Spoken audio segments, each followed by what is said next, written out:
In Brazil, in the city that's grown to be the third largest on Earth, Ricardo Semler has created what's been called the world's most unusual workplace.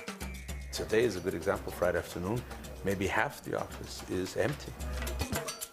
We're not buying time from these people, we're buying talent. His workers set their own schedules and decide among themselves who does what. If they are treated like grown-up people, they react like grown-up people.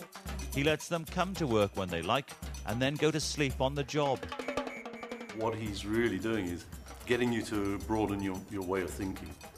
He wants them to choose their own bosses and set their own pay.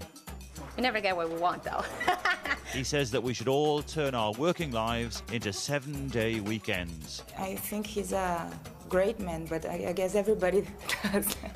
Nothing that he's doing is revolutionary. It's very old stuff, actually. But what is revolutionary is that he's actually doing it. These days, Semco turns over £100 million a year.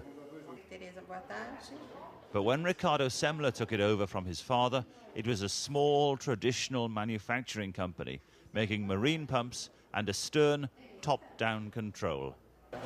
What made all the difference was when Semler reorganized the workforce into small, autonomous teams of a dozen and gave them the responsibility to run everything in their area as they saw best.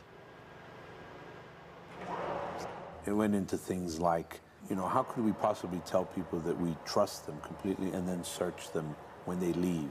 So we started going from the very simple issues of, for example, getting people to choose what uniforms they wanted to use, if at all, and what color.